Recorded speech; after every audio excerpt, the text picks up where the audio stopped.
Pasamos ahora a definir la probabilidad de un suceso.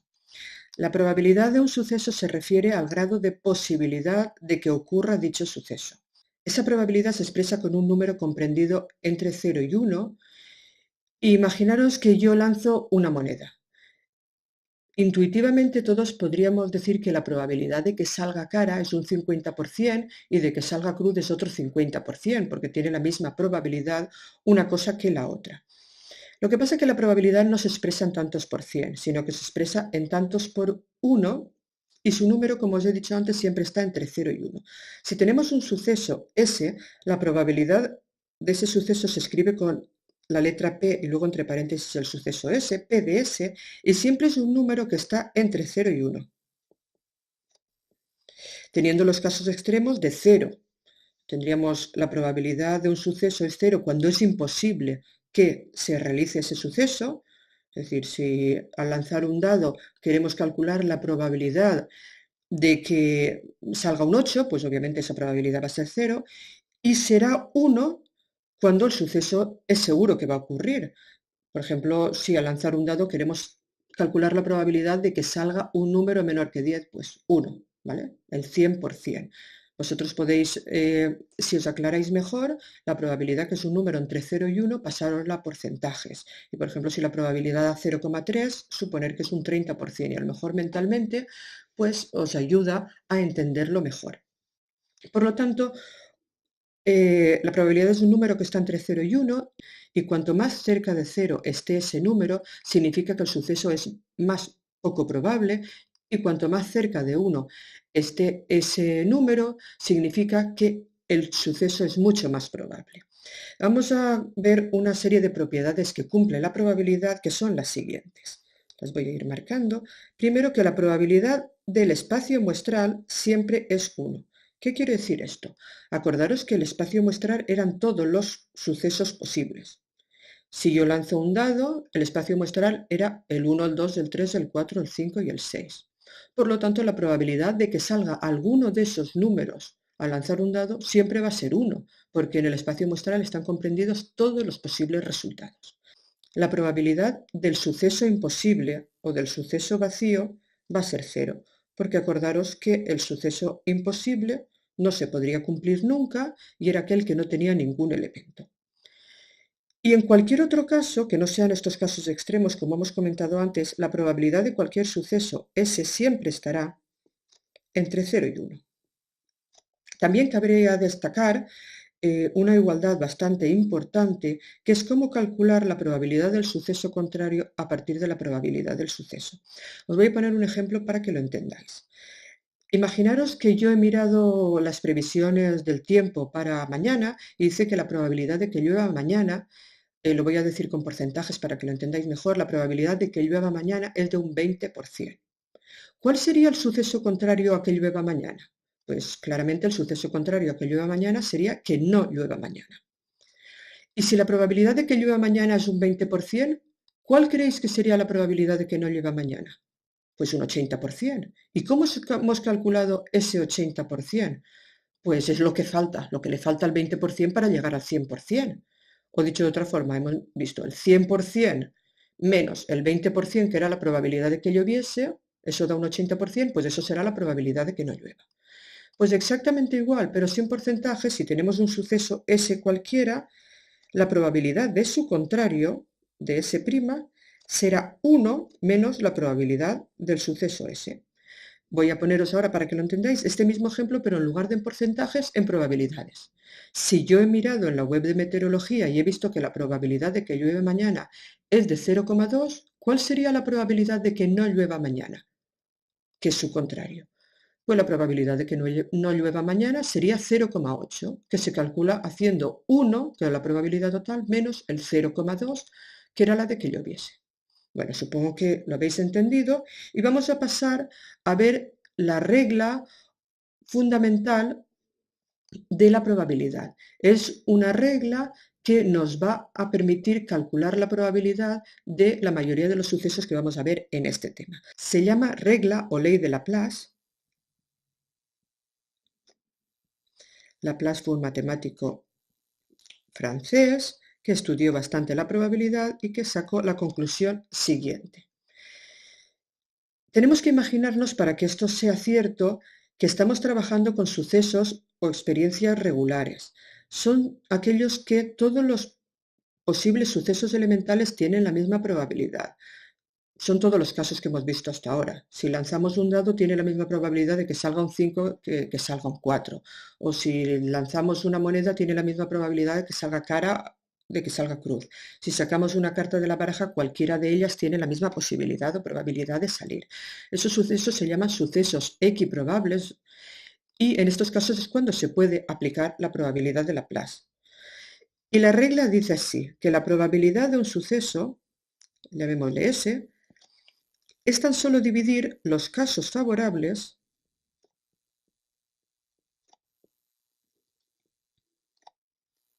entre los casos posibles. ¿Y qué es eso de casos favorables y casos posibles? Bueno, acordaros que la palabra caso yo ya la he utilizado en este tema anteriormente. Caso era lo mismo que suceso elemental. Pero para que lo entendáis perfectamente lo vamos a hacer con un ejemplo. Seguimos con el ejemplo de lanzar un dado. Vamos a ver en el lanzamiento de un dado cuál sería la probabilidad de que salga un número par. Por la ley de Laplace, tendríamos que poner en el numerador los casos favorables y en el denominador los casos posibles. ¿Y cuáles son los casos favorables? Pues los casos favorables son los casos favorables a que salga número par. ¿Que salga número par, qué posibilidades tenemos? Pues que salga número par, lo voy a poner aquí, acordaros que ya lo vimos antes, era que salga un 2, que salga un 4 o que salga un 6. Por lo tanto, tenemos tres posibilidades, el 2, el 4 y el 6. ¿Y cuáles son los casos posibles? Pues al lanzar un dado, los casos posibles, ¿cuántos son? 6. El 1, el 2, el 3, el 4, el 5 y el 6. Los casos posibles siempre son todos los posibles casos que están en el espacio muestral.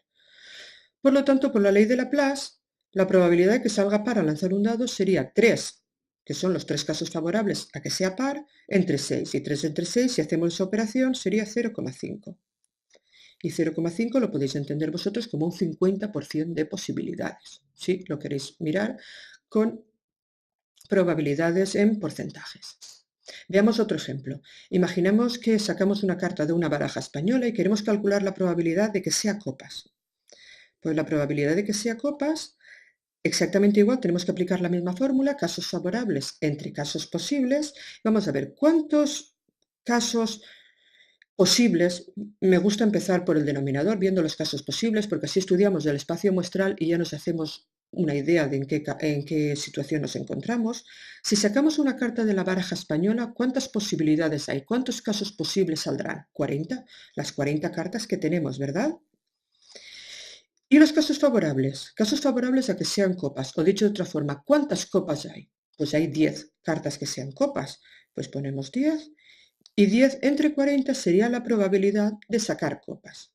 Esto lo podríamos poner en forma de fracción o en forma decimal. Yo antes he pasado directamente al decimal, pero también se puede utilizar la fracción.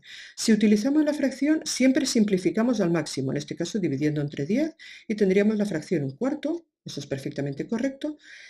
O también lo podríamos poner en forma decimal, que un cuarto sería 0,25. Por lo tanto, la probabilidad de que sea copas sería de 0,25 o de un cuarto, o incluso, si queremos ir un poco más allá, podríamos decir un 25%. Otro ejemplo, ¿cuál sería la probabilidad, por ejemplo, de que salga una sota al sacar una carta de una baraja? Pues lo mismo, casos favorables entre casos posibles. ¿Cuántos casos posibles hay? Pues tenemos 40 posibilidades al sacar una carta de una baraja. ¿Y cuántos de ellas son sotas? Esos serían los casos favorables. Pues hay 4 sotas, una de cada palo. Pues sería 4 de 40. Esto si lo simplificamos entre 4 sería 1 entre 10, que lo podríamos dejar así, o también lo podríamos poner como 0,1. 0,1 es un 10%. Por lo tanto, tendríamos que la probabilidad de que salga sota es 0,1. Vamos a ver esta regla de Laplace, que se utiliza muchísimo, con unos ejemplos. Os he preparado aquí el ejercicio 5 y el ejercicio 6 que tenéis en los apuntes y vamos a aplicar la regla de Laplace. El ejercicio 5 dice así: de una bolsa que tiene 10 bolas numeradas del 0 al 9, extraemos una al azar. Dice que calculemos la probabilidad de que sea impar. A mí me gusta, cuando empiezo a hacer un ejercicio de estos, escribirme siempre el espacio muestral, a no ser que sea muy complicado. En este caso lo voy a escribir aquí, el espacio muestral Como las bolas están numeradas del 0 al 9, sería 0, 1, 2, 3, 4, 5, 6, 7, 8 y 9. Si los contamos hay 10 posibilidades. Así que la probabilidad de que sea impar, la voy a poner aquí, sería casos favorables entre casos posibles. Casos posibles, como ya hemos visto, es todo el espacio muestral. Hay 10 bolas, por lo tanto tendremos 10. Y casos favorables sería el número de bolas que son impares. Lo voy a marcar aquí. Impares tenemos el 1, el 3, el 5, el 7 y el 9, que si los contamos son 5 casos. Pues 5 entre 10, que si eso lo simplificamos nos da un medio o 0,5. Ya tenemos la probabilidad de que sea impar al sacar una de estas bolas es de 0,5. Vamos a ver el segundo caso, la probabilidad de que sea mayor que 5.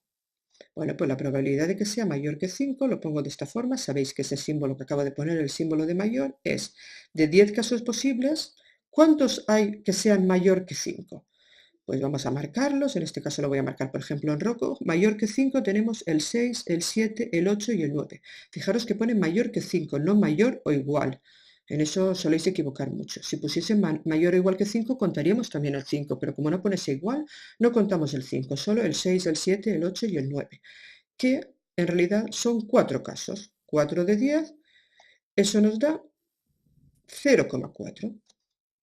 Ya tenemos calculada la probabilidad de que sea mayor que 5. Y ahora nos piden la probabilidad de que no sea el 7. Bueno, lo voy a calcular aquí para que me quepa bien. La probabilidad de que no sea el 7 lo voy a poner de esta forma. Sabéis que este símbolo, un signo igual tachado, significa distinto. La probabilidad de que no sea el 7 y la probabilidad de que sea distinto de 7 es lo mismo. Sería casos favorables entre casos posibles. Casos posibles, como ya hemos visto, tenemos las 10 posibles cartas. ¿Y cuántas hay que no sean 7? Pues lo voy a marcar en este caso, por ejemplo, en verde. Y que no sean 7 sería este no es 7, este tampoco, este tampoco, este tampoco, ni este, ni este, ni este, ni este, ni este. Fijaros que todos menos el 7. Si había 10 cartas y los contamos todos menos el 7, pues nos quedan 9. Y 9 de 10, si hacemos la operación, bueno, lo podríamos dejar así. 9 décimos es una fracción y estaría correcto, pero si lo ponemos en forma decimal sería una probabilidad de 0,9 o de un 90%. Pasamos al ejercicio 6. Dice que extraemos una bola de una bolsa en la que tenemos 4 bolas blancas, 5 rojas y 3 azules. Bueno, yo esto lo suelo dibujar, la bolsa, y tengo 4 bolas blancas, 5 bolas rojas y 3 bolas que son azules. Y de aquí extraemos una bola. Nos preguntan en el apartado A que calculamos la probabilidad de que sea roja. La probabilidad de que sea roja sería lo mismo que antes, casos favorables entre casos posibles. ¿Cuántos casos posibles hay? O sea, cuando nosotros sacamos una bola, ¿cuántas posibilidades tenemos? Eso es lo mismo que contar el número de bolas que tenemos dentro de la bolsa. En la bolsa si contamos 4 más 5 más 3 nos da 12. Por lo tanto, tendremos 12 posibilidades o 12 posibles bolas que podremos sacar. Esos son los casos posibles. ¿Y cuántos son favorables a que sea roja? Es decir, ¿cuántas hay rojas? Pues rojas, si os fijáis, hay 5. Pues 5 doceavos sería la probabilidad de que sea roja. En este caso, como no sé de cabeza 5 doceavos que da, voy a dejarlo en forma de fracción. Como esta fracción está simplificado, esto estaría perfectamente así.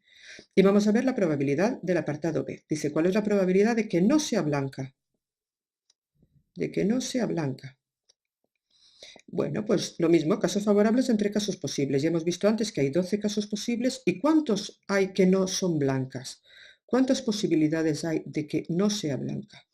Pues hay 4 blancas, esas no, pero las 5 rojas y las 3 azules no son blancas. Y si sumamos 5 más 3 son 8. Pues 8 de 12 serán, o será la probabilidad de que no sea blanca. 8 de 12, esta fracción sí que no la puedo dejar así, pues se puede simplificar, por ejemplo, entre 4. Si simplifico entre 4 nos daría 2 tercios, y 2 tercios sí que ya podríamos dejarlo de esta forma, y sería la probabilidad que nos han pedido.